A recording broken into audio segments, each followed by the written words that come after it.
Hi guys! Welcome back to my channel guys. Guys, I wanna share guys. Ayan, bumili na naman ako ng panlinis ko sa bag ko. Ito naman kasi for the black lang. So, ayun, kasi yung may bag ako na minsan nagiging white siya.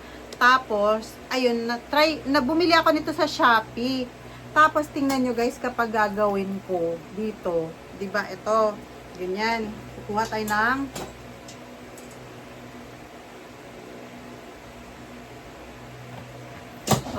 eto guys.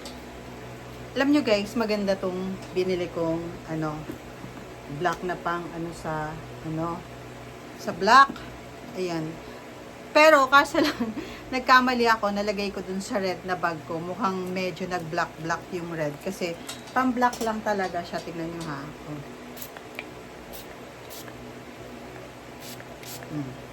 Yan. Tingnan nyo guys. Tapos ngayon gagawin natin. O, diba? So, sobrang, ayan, bumalik siya. Tapos, sobrang shiny siya kapag nilalagay mo dito, guys, sa black na to. O, diba? Panalo. Diba? O. Basta, lalagyan mo lang siya. O. So, mukha na siyang bago. Diba? Ang ganda niya na, guys. Tingnan nyo, o. Kasi minsan, kapag yung kamay mo, nahawakan mo to, tapos parang madumi yung kamay mo, so parang nagwa-white siya. So, ginawa ko dito, guys, ayun, naghanap ako ng para sa black. Tapos, nakita ko naman, maganda nga naman siya talaga. O, diba? Mukha siyang bago, guys. So, sabi ko sa inyo, mukha siyang bago kapag in-spray mo siya, mukha siyang bago.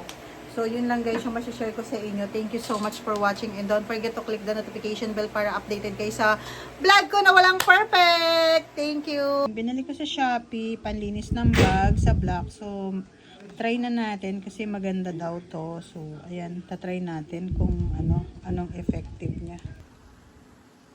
Ayan guys, maglilinis na naman ako ng mga bag ko. Mukha na naman akong magbebenta ng mga bag ko. Ayan. Guys, tingnan nyo, mukha ako mag-auction ng mga bag ko. Ang dami. So, kaya ako nilabas siya kasi nilinisan ko siya. Kasi nga, pag hindi mo nalilinisan to, nagkakaroon siya ng parang mga itim-itim. So, siguro sa isang taon, 2 beses ko siya linisin yung mga bag na yan. Tapos, hulaan nyo kung ilan lahat ang LB ko dyan. Tapos, may surprise ako. Hulaan nyo. Okay guys, kaya nilalabas ko to lahat ng mga bag na to.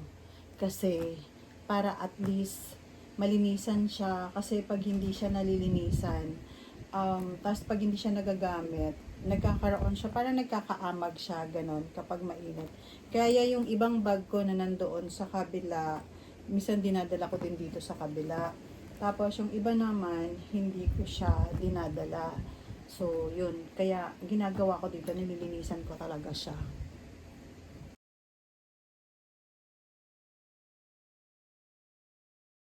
Hello guys! So, nandito na naman ako sa bahay. Maglilinis na naman. Kaso, ang kulit-kulit ng mga kaalaga ko na naman dito. Pero, ayun, nakakaloka lang kasi hindi pa sila tapos maglinis. So, ako na naman maglilinis.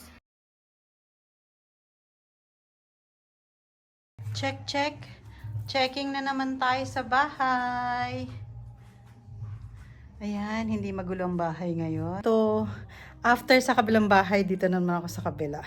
Walang kapaguran, Ayun, dumaan lang ako dito kasi chinek ko yung ilaw sa katubig kasi baka nakalimutan ko na naman isarado. Kaya, ayun, check na naman ulit ako dito. Ganun talaga guys, kailangan natin sulitin yung work natin. Kaya chinecheck ko muna dito sa baba. Ayoko muna umakyat sa pinaka 3rd floor. Madilim. Hindi ko pa nabubuksan yung ilaw doon. So dito lang muna ako sa pinaka ground floor. So ayun. Ikot-ikot lang muna tayo. Nasaan ka na? Hala.